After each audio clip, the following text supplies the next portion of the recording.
Адамдын мээси бул машыктырылууга муктаж болгон булчуң.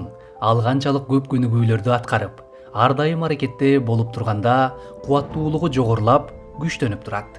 Андыктан мээнин ишмердүүлүгүн жакшыртуу жана эс тутумду күчтөндүрүү үчүн төмөндө бир канча ыкмаларды сунуштайбыз. Сол кол көнүгүүсү. Сол колдун активдүү иштөөсү мээнин оң жарым шарынын иштөөсүн жакшыртат. Ал эми мээнин оң жарым шары адамдын чыгармачылыкка болгон жөндөмүн арттырып, фантазиянын өнүгүүсүнө жол ачат.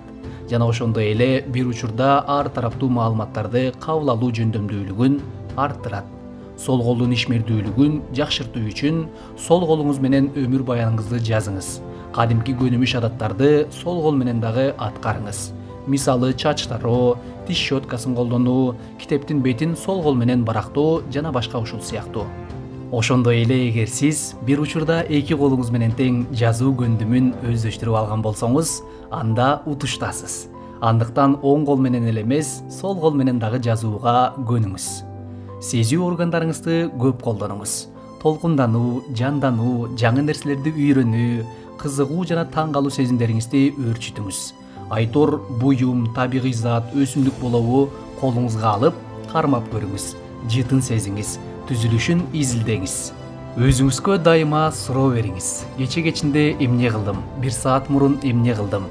Кандай жаңы нерселерди үйрөндүм? Жана башка ушул сыяктуу.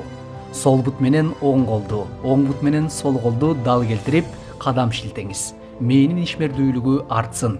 Колдун эки баш бармагын бириктирип, абага чексиз сезимди тартыңыз.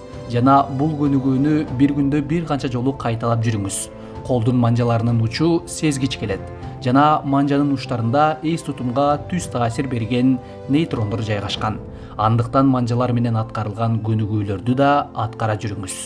Тарых көнүгүүсү. Өмүр баяныңызды кайталап жазып туруңуз. Балалык күндөр, мектеп курак, алгачкы дос, алгачкы мугалимдериңизди эстеп, жазып жүрүңүз дагы эс тутумуңуз бекемделишине салым кошот. Жазып окуу.